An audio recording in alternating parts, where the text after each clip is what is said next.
ಆದರೆ ಈ ವರ್ಷದ ಏರ್ ಶೋ ಪ್ರದರ್ಶನದಲ್ಲಿ ಯಲಹಂಕದ ವಾಯುನೆಲೆಯ ಆಗಸದಲ್ಲಿ ಕಡೆಯ ದಿನವಾದಂತಹ ಶುಕ್ರವಾರ ಸೂರ್ಯ ಕಿರಣ್ ವಿಮಾನಗಳು ಪ್ರೀತಿಯ ಸಂಕೇತವಾದ ಹೃದಯದ ಚಿತ್ರವನ್ನು ಮೂಡಿಸಿ ಏರೋ ಇಂಡಿಯಾ 2025ರ ವೈಮಾನಿಕ ಪ್ರದರ್ಶನಕ್ಕೆ ತೆರೆಯನ್ನ ಎಳೆದರು.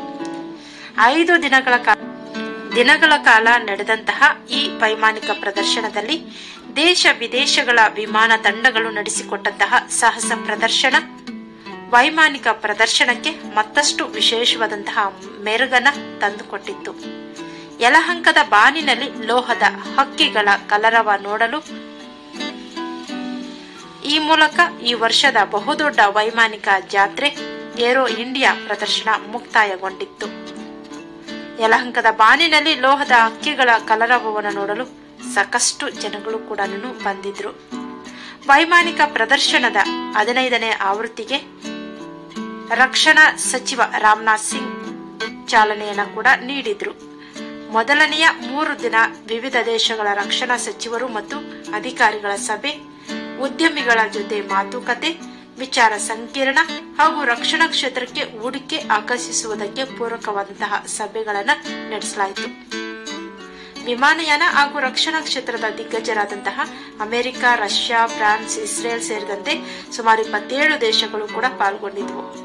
98 ದೇಶಗಳ ಪ್ರತಿನಿಧಿಗಳು 700 ಮಳಿಗೆಗಳನ್ನ ಕೂಡ ಈ ಒಂದು ಏರೋ ಶೋ ಅಲ್ಲಿ ತೆರೆದಿದ್ರು.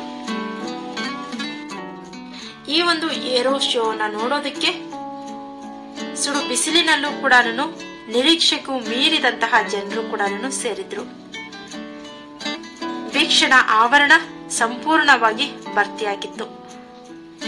ಮಕ್ಕಳು, ಯುವಜನರು ಹಾಗೆ ಮಹಿಳೆಯರು ಸೇರಿದಂತೆ ಎಲ್ಲ ವಯೋಮಾನದ ಜನರು ಕೂಡ ಈ ಪ್ರದರ್ಶನಕ್ಕೆ ಬಂದಿದ್ರು.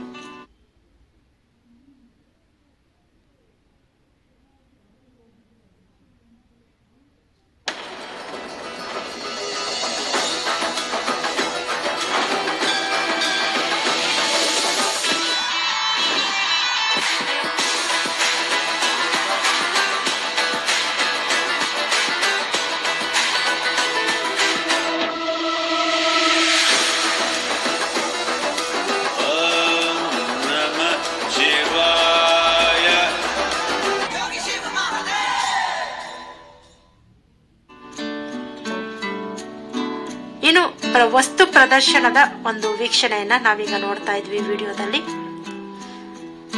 ವಿಮಾನ ಹಾರಾಟ ನೋಡಲು ಜಮಾಯಿಸಿದಂತಹವರು ವಸ್ತು ಪ್ರದರ್ಶನಕ್ಕೆ ಮೊದಲು ಭೇಟಿಯನ್ನ ಕೊಟ್ಟರು. ಮಧ್ಯಾಹ್ನದ ನಂತರ ಪ್ರದರ್ಶನ ವೀಕ್ಷಿಸಲು ಅವಕಾಶವನ್ನ ಕೂಡ ಮಾಡಿಕೊಟ್ಟಿದ್ರು.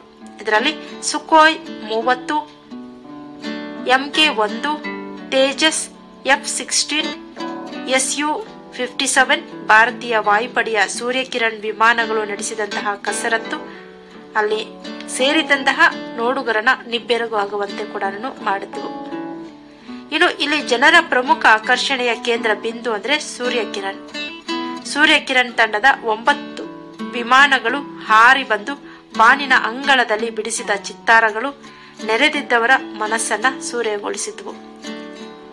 ಇನ್ನೇನು ನೆಲಕ್ಕೆ ಬೀಳುತ್ತೇನೋ, ನೆಲಕ್ಕೆ ಅಪ್ಪಳಿಸುತ್ತೇನೋ ಎನ್ನುವಷ್ಟರಲ್ಲಿ ಆಕಾಶದಿಂದ ಜಿಗಿದು ಹೊರಟಂತಹ ಯುದ್ಧ ವಿಮಾನ ಕಣ್ಮುಚ್ಚಿ ಬಿಡುವಷ್ಟರಲ್ಲಿ ಮತ್ತೆ ಅದೇ ವೇಗದಲ್ಲಿ ಬಂದು ಆಕಾಶದಲ್ಲಿ ಪಲ್ಟಿ ಹೊಡಿತಾ ಇತ್ತು. ವಿರುದ್ಧ ದಿಕ್ಕಿನಲ್ಲಿ ಬಂದ ಯುದ್ಧ ವಿಮಾನಗಳು ಇನ್ನೇನು ಡಿಕ್ಕಿ ಹೊಡೆದುಕೊಂಡವು ಎನ್ನುವಷ್ಟರಲ್ಲಿ ಬಾಗಿ ತಪ್ಪಿಸಿಕೊಂಡು ಮುಂದೆ ಸಾಗ್ತಾ ಇದ್ವು. ಈ ವಿಮಾನಗಳ ಕಸರತ್ತು ಕಂಡಂತಹ ಮಕ್ಕಳು, ಹಿರಿಯರು ಸೇರಿದಂತಹ ಎಲ್ಲರೂ ಕೂಡ ಕುಣಿದು ಕುಪ್ಪಳಿಸ್ತಾ ಇದ್ರು. ಲೋಹದ ಹಕ್ಕಿಗಳ ಕಲರವ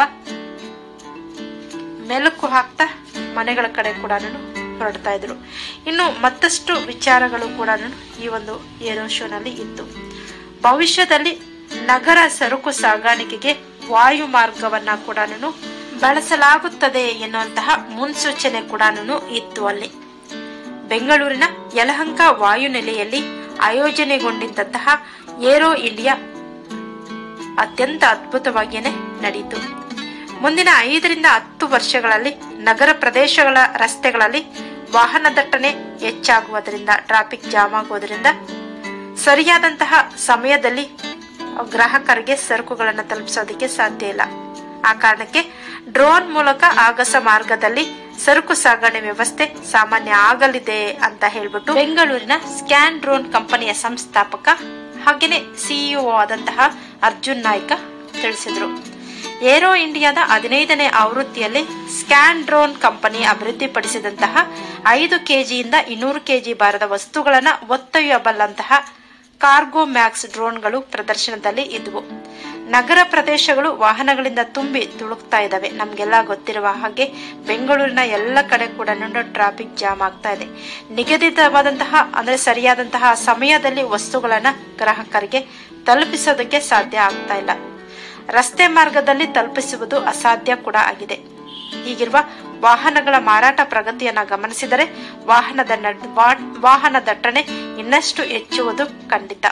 ಹೀಗಾಗಿನೇ ಇನ್ನೂ ಅನ್ವೇಷಿಸದ ನಗರ ಪ್ರದೇಶಗಳ ವಾಯುಮಾರ್ಗದ ಕುರಿತು ಕಂಪನಿಗಳು ಮಾತ್ರವಲ್ಲ ಸರ್ಕಾರದ ಕಡೆಯಿಂದ ಕೂಡ ನಕಾರಾತ್ಮಕವಾದಂತಹ ಸಕಾರಾತ್ಮಕ ಪ್ರತಿಕ್ರಿಯೆ ಕೂಡ ವ್ಯಕ್ತ ಆಗ್ತಾ ಇದೆ. ಇಂಥ ಡ್ರೋನ್ ಹಾರಿಸಲು ಪೈಲಟ್ ಅಗತ್ಯ ಇಲ್ಲ. ತಲುಪಬೇಕಾದ ವಿಳಾಸ ನಮೂದಿಸಿದರೆ ಸಾಕು, ಡ್ರೋನ್ ನಿಗದಿತ ಸ್ಥಳ ತಲುಪಲಿದೆ. ರಸ್ತೆ ಮೂಲಕ ವಸ್ತುಗಳನ್ನು ಸಾಗಿಸಲು ನೀಡುವ ಹಣಕ್ಕಿಂತ ಇದು 15% ಮಾತ್ರ ಹೆಚ್ಚಾಗಿ ಇರಲಿದೆ. ಭವಿಷ್ಯದಲ್ಲಿ ಇದರ ಬಳಕೆ ವ್ಯಾಪಕವಾದಲ್ಲಿ ಶುಲ್ಕ ಇನ್ನಷ್ಟು ತಗ್ಗುವ ಸಾಧ್ಯತೆ ಕೂಡ ಹೆಚ್ಚು ಇದೆ ಅಂತ ಹೇಳಿದ್ರು. ಪ್ರದರ್ಶನದಲ್ಲಿ ಬೆಂಗಳೂರು, ದೆಹಲಿ, ಗುರುಗ್ರಾಮ, ನೋಯ್ಡಾ, ಮುಂಬೈ, ಹೈದರಾಬಾದ್ನಂತಹ ಮಹಾನಗರಗಳು ಇನ್ನು ಕೆಲವೇ ವರ್ಷಗಳಲ್ಲಿ ಇಂಥ ಏರ್ ಕಾರ್ಗೋ ವ್ಯವಸ್ಥೆ ಹೊಂದಲಿವೆ ಅಂತ ಕೂಡ ತಿಳಿಸಿದ್ರು.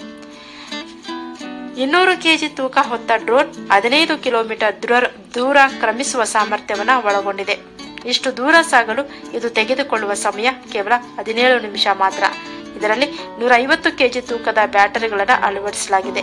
ನಾಗರಿಕ ವಿಮಾನಯಾನ ನಿರ್ದೇಶನಾಲಯ ಇಂಥ ಡ್ರೋನ್ಗಳಿಗೆ ಅನುಮತಿ ನೀಡುವ ಚಿಂತನೆ ಕೂಡ ನಡೆಸ್ತಾ ಇರುವಂತಹದ್ದು ವಿಶೇಷವಾದಂತಹ ಮಾಹಿತಿನೇ. ಈ ನೂತನ ಸಾರಿಗೆಗಾಗಿ ಏಕೀಕೃತ ಸಂಚಾರ ನಿರ್ವಹಣಾ ವ್ಯವಸ್ಥೆ ಕೂಡ ಜಾರಿಗೆ ಬರಬೇಕಾಗಿದೆ ಅಂತ ಅರ್ಜುನ್ ನಾಯ್ಕ ತಿಳಿಸಿದ್ರು. ಬೆಂಗಳೂರಿನ ಯಲಹಂಕ ವಾಯು ನೆಲೆಯಲ್ಲಿ ಆಯೋಜನೆಗೊಂಡಿರುವಂತಹ ಏರೋ ಇಂಡಿಯಾ 15ನೇ ಆವೃತ್ತಿಯಲ್ಲಿ ಸ್ಕ್ಯಾನ್ ಡ್ರೋನ್ ಕಂಪನಿ ಅಭಿವೃದ್ಧಿಪಡಿಸಿದಂತಹ ಕಾರ್ಗೋ ಮ್ಯಾಕ್ಸ್ ಸಾಧನೆಯೊಂದಿಗೆ ಈ ಅಂಶಗಳನ್ನು ಕೂಡ ತಿಳಿಸಿದರು. ಸ್ಕ್ಯಾನ್ ಡ್ರೋನ್ ಕಂಪನಿಯು ಸದ್ಯ ಭಾರತೀಯ ಸೇನೆಗೆ ಇಂಥ ಸರಕು ಸಾಗಣೆ ಡ್ರೋನ್ಗಳನ್ನು ಪೂರೈಸುವ ಗುತ್ತಿಗೆಯನ್ನು ಕೂಡ ಪಡ್ಕೊಂಡಿದೆ. ಇನ್ನು ಬೆಂಗಳೂರು ಮತ್ತು ಲೇಹ್ ಲಡಾಖ್ನಲ್ಲಿ ತಯಾರಿಕಾ ಘಟಕಗಳನ್ನು ಹೊಂದಿದೆ. ವಾರ್ಷಿಕ 60 ಕೋಟಿಯಷ್ಟು ಸಂಶೋಧನೆ ಮತ್ತು ಅಭಿವೃದ್ಧಿಗೆ ಖರ್ಚು ಕೂಡ ಮಾಡ್ತಾ ಇದ್ದಾರೆ. ವಾಣಿಜ್ಯ ಬಳಕೆಯ ಡ್ರೋನ್ ತಯಾರಿಕಾ ಎತ್ತಲು ಕೂಡ ಗಮನವನ್ನು ಹರಿಸ್ತಾ ಇದ್ದಾವೆ. ಬ್ಯಾಟರಿ ಒಳಗೊಂಡಂತೆ ಇತರ ಬಿಡಿ ಭಾಗಗಳನ್ನ ಕಂಪನಿನೇ ಅಭಿವೃದ್ಧಿ ಕೂಡ ಪಡಿಸ್ತಾ ಇದೆ ಅನ್ನೋ ಮಾತನ್ನ ಕೂಡ ಹೇಳಿದ್ರು.